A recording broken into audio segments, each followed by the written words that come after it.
Here we are back once again. It's Laura Rubenstein and Dr. Roberta Shaler. Hi, Roberta. Hi, Laura. Happy Tuesday. Happy Tuesday. I am so excited to have this conversation because it's kind of a juicy one. Soulmates, ideal clients, and social media. Where's the magic? Woo! If you like that, give us props. Liking that topic, props for you. We are engaging and we just love to talk about relationships, online, offline, personal, and business. And so welcome to our latest blab. So Roberta, we were talking about just some really cool things about how people have this wonderful fantasy of finding their ideal soulmate. And I have received clients all the time that say, I know I have to be on social media. It's just going to flood my business. I have to get on because I know it's the key to my business success. We're going to talk about those little myths there. But before we do, why don't I just say how people can get a hold of us? We'll say it again throughout, but if you want to be in touch with me, read my blog, social media tips for business and relationship, transformtoday.com is the perfect place to do that. And you can also contact me there. And a wealth of information that Dr. Roberta Shaler can be found at forrelationshiphelp.com. She's got checklists and free consultations and incredible content there on creating magical relationships. Kind of like what we're going to talk about today, right? Yes, I'm not going to talk about magical relationships in the term of unicorns and rainbows.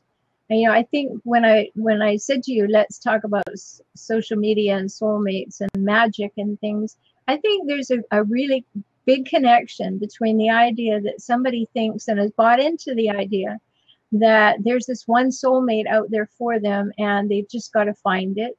And then life will be beautiful. And then if they do find someone that they put in the category of a soulmate, they decide that if there's even a little wrinkle or an upset or whatever, something terrible has happened.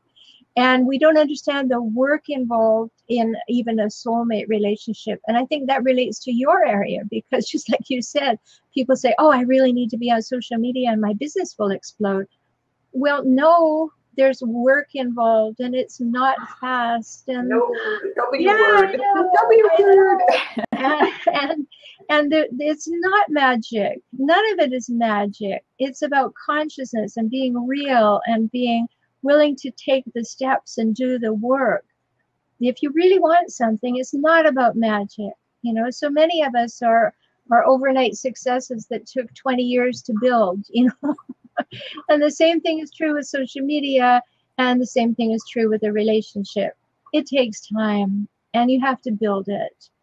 And there is no magic except putting one foot in front of the other in a wise way in a good direction. Indeed. So let's talk about the work. What's the work involved in finding a soulmate? And what's the work involved in finding ideal clients on social media? And I know that even on social media, people try to find their soulmates there, but why isn't that going to work? Well,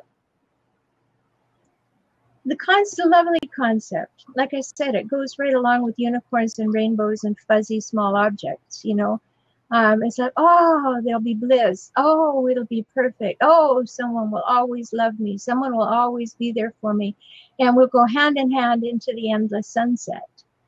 And that's not true. Anybody who's been in a relationship knows that you have to work together. You have to collaborate. You have to rub each other's rough edges. You have to communicate all the time, even when you don't want to. You have to be endlessly curious about your partner so that you're learning about them at deeper and deeper levels.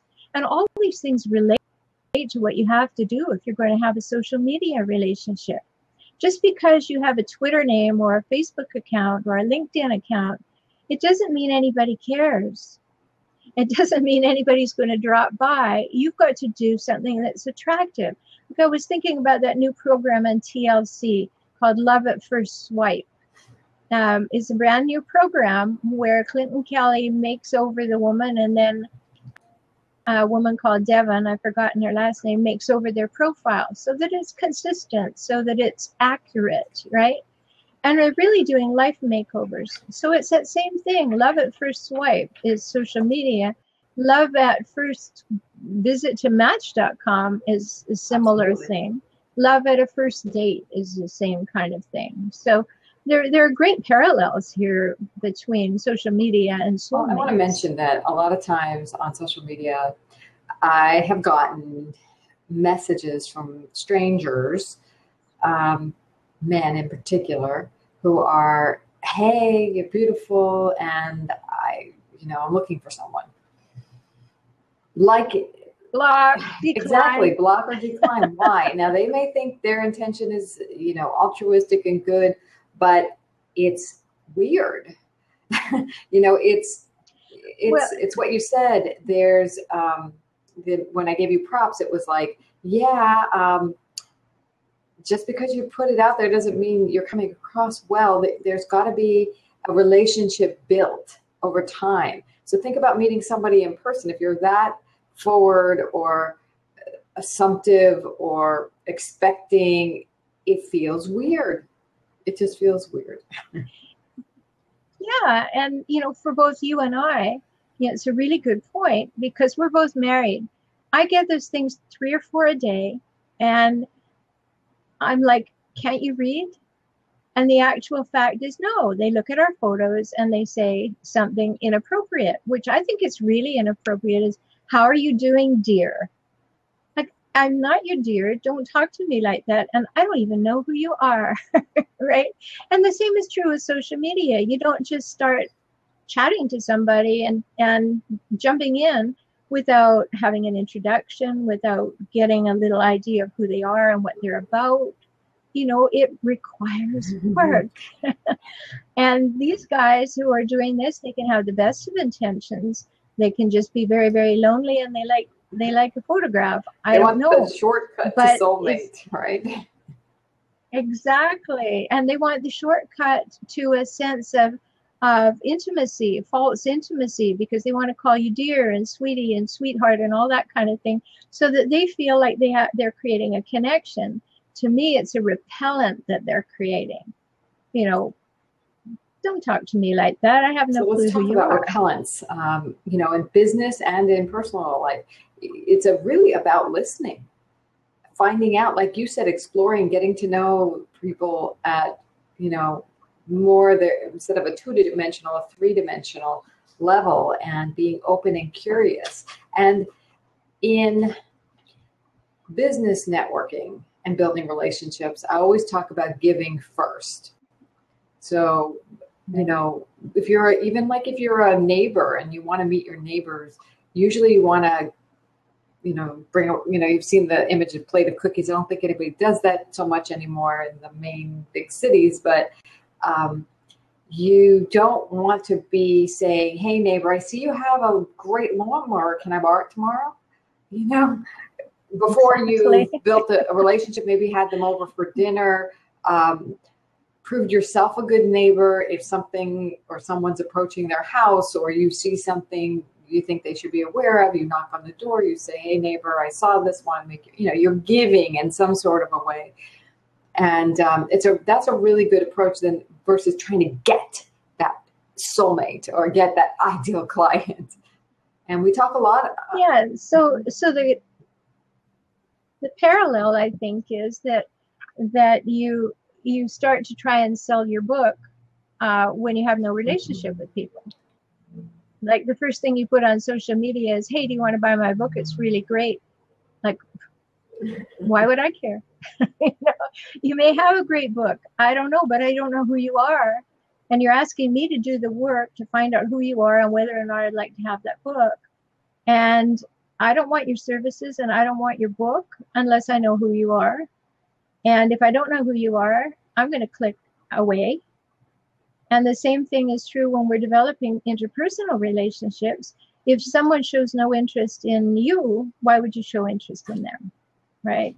And I don't mean that from the initiation point of view, whoever initiates a new relationship, that's fair game. But if after a while the other person has no interest, take the hint. So this is why I offer to, in the business sense, if you're getting on social media and you're connecting with people and you're posting content, that your content is very generous. You're offering your wisdom, expertise, and even maybe free excerpts from your book before you actually say, buy my book.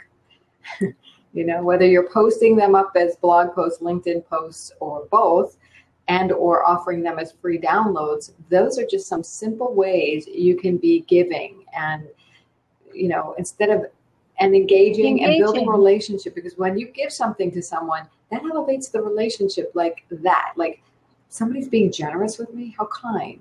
They're not thinking about themselves first, they're thinking about me first. And so if you can truly be for other people, then you'll see who they are, how they respond, and if you even want to be in relationship with them. I mean, it's so weird, again, going back to that, people who contact us on Facebook and want to get to that level of intimacy when they don't even know why they'd want to, other than a pretty face, So exactly, and it's just a good cover is a good attractor, obviously, because people will want to connect with you when they see your picture.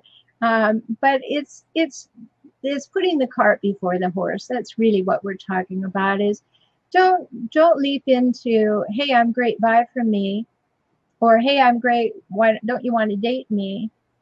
When you haven't taken into consideration how you're writing to me, how you're connecting with me, how the relationship is progressing. And just as soulmates may be very real and they may be very mythical, that's a conversation we could have someday. Social media overnight success is also kind of mythical. Like you said, it seems like an overnight success, but there was 20 years of work before it, or not necessarily 20 years in social media, but there were several months of building relationships. So I really believe that having the, having a way where you can actually have someone say they're attracted to you without that connection and buildup of the relationship will fail on you first. You've got to build the process of building relationships, and it's first giving and listening, giving, and having that interchange. Now, something that brings up, Roberta, to me is the flip side of that.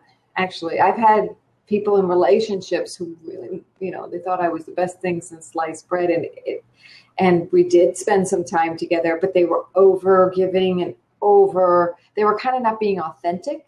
Right. And because they wanted to be who they thought I wanted them to be versus really being themselves and showing me what I really want is their authenticity, not that weird dynamic that happens. And I think that's in a fantasy world too. What have you seen in that regard? Well, I think you're talking about pursuit, overzealous pursuit, and overzealous pursuit is only good for a little while when you test it out and say, well, could I push this a little bit? And at the first moment that you learn that no, you can't, that's when you back off if you're wise, because maybe you're thinking that you could capture their interest a little more. And maybe they're not interested in you, or they're interested in your topic or what you have to sell on, whether we're talking soulmates or social media. We have to be able to take the hint, that not now, and maybe not at this time, maybe never. Don't know which is which, but all those things are possibilities. And if we sink into a little bit of trust that it's all going to work out, as long as we're being authentic, as long as we're doing the work, as long as we're clear on our goal, our intention, or, what we really want for ourselves, then we don't have to be overzealous. And we'll recognize overzealous people and let them go faster, because it's just, come back to me when you can be authentic and we'll see, because I need to see who you are, not who you think I want you to be. So, right. I don't know that we need to go too far in that direction, worrying about those people. I think a simpler way for us all to keep in mind is believe people's behavior. If the behavior they're showing us is not attracting us, then just believe the behavior. The truth is what you do. That's what's written on my consulting room wall in gold letters 12 inches high. That's the most important thing I think I can teach anyone. So what they're doing, believe the behavior, because the behavior is their belief. Not what they say, but their behavior. So they're telling you, I don't believe you, I am not respecting you, I am not interested in you, and you won't go away. You are now missing the mark. This person has told you by what they do, and if you're still in pursuit, then you're not grabbing the clue, you know? Yeah. And that's an important thing to do. Not everybody has time for 100 new Facebook friends. Not everybody is a person who retweets everything that they receive. You know, you have to cultivate relationships. Consciously cultivate relationships. Mm-hmm. I mean, Facebook even limits the number of relationships you can have to 5,000, That's right. which is much to my chagrin, because I find that there are new people coming in and old people kind of drifting away. And some people I just want to be connected to, but not be in a close-ish relationship, but I want them to be in the loop. So it would be nice if we could have more friends and connect with them when we need them or want them or feel called to interact with them. Just my little plug to Facebook there. And, you know, I love this conversation because, you know, and I love your quote. This is, you know, the truth is what you do. It's really good at evaluating other people, but it's also a mirror for oneself. So if you're attracting those people that are not soulmate quality or, you know, and because they're like being superficial with you, what are you doing? What can one look at oneself to say, am I being superficial in a way? Am I afraid of something? Because it seems to me that there might be a fear in the people who just come on full steam. Like, you know, I better find out right away, get rejected right away, or, you know, or have nothing to lose, but I don't have to work. I'm afraid to work or something. There's a fear driving people who. Well, sure. I think it's a scarcity fear.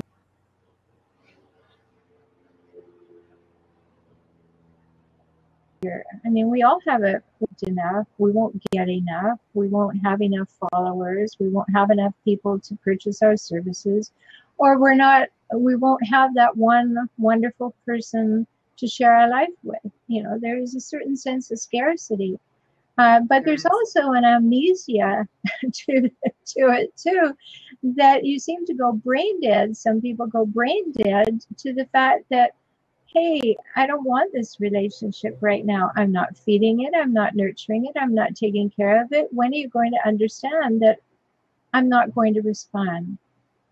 You probably in the dating world had that happen, where somebody was absolutely infatuated with you and it wasn't a good match for you. So you were politely saying things like, well, not at this time, or I don't think that would be possible, but maybe we could talk in a couple of months. You know, we try to let people down gently. It's not you, it's me. Yeah, they don't want to hear that. So they don't take it in because they are absolutely closed to hearing what they don't want to hear. Yeah, I want to let you know your video just disappeared. Do you have Skype open or anything else that might be bandwidth intensive? I do, but I just closed it. So let's see if that goes away. Okay. Because we always see this picture of you and sound waves coming out. Well, that's interesting. And hopefully I will come back now as I quit Skype. Yep. Did that help? That helped. There you are. You're back now. We lost a couple of sentences, maybe a half a sentence, but I think we got the essence of everything you said.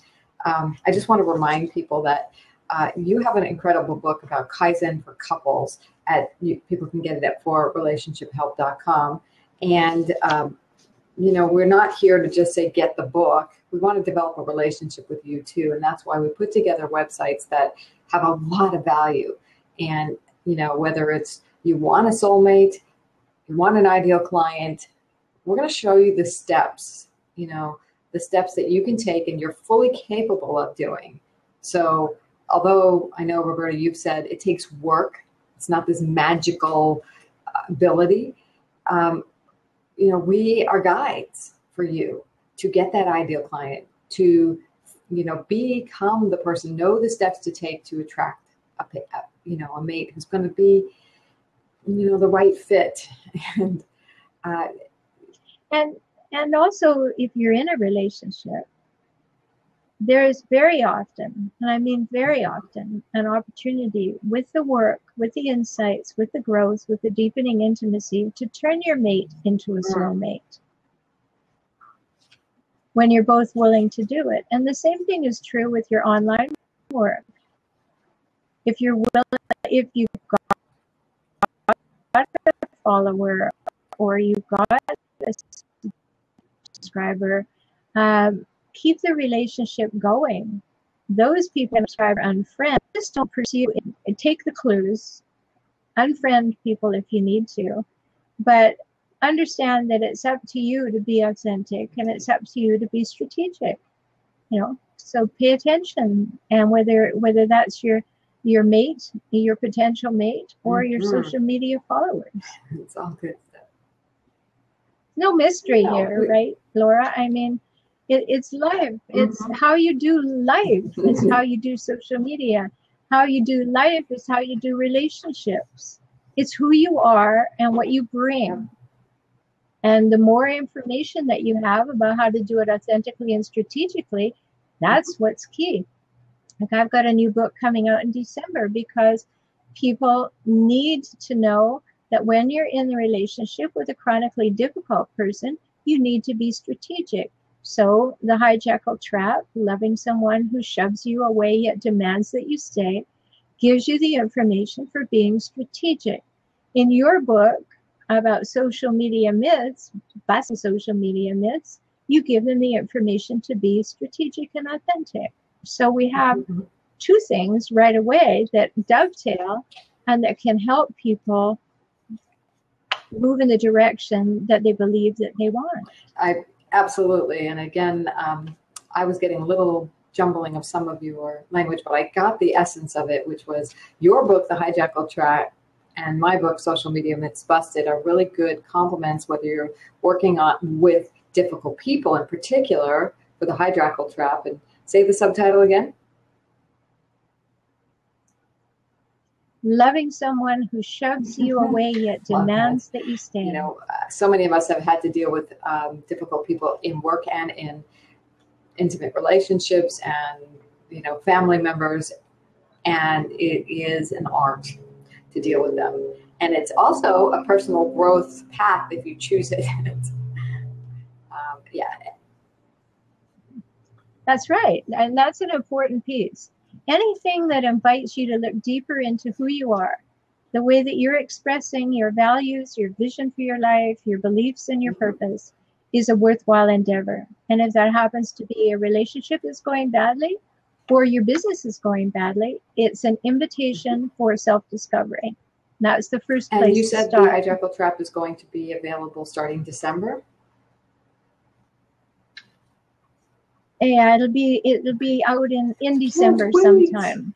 All things God willing and the creek doesn't rise. Yeah, me too. Her blog and email list for Relationship Help. If you want to get a copy of it, it's invaluable if you have any difficult people in your life, and if you want to get more information on social media and optimizing your presence and learning how to bring the best of yourself out on social media. Transform Today. Hold it up a little higher. Thank you. There we go. Well, good. Yes. So, it's important. Nothing is a dead end unless you make it a dead end. you don't get down on yourself because these things aren't working, whether it's relationships or social media or soulmates. Yeah. Find a better way. Move through your obstacles, get more information, and we're here. help. We're doing these blabs and we're giving help. So if anybody has questions, you're welcome to place them in comments or any takeaways. We'd love to hear what you've gotten out of today. But I just, I think our conversations are deeper than the average. And I think that's representative of the work we do. It's really to make an impact and to help people live happier lives because they understand themselves mostly. And my work, I learned a long time ago, even though I'm not a mental health professional. I am a certified hypnotherapist, but I'm not a mental health professional, but I've certainly done a lot of mental health exploration. And I learned a long time ago that it all starts with the more I can know myself, whatever that know thyself thing is, the happier, the more access to happiness I have in my life, because I can make conscious choices. I'm now aware of what's going on versus at the effect of a subconscious or a subconscious fear or a subconscious thing that I learned as a child, and really delving deep into my own,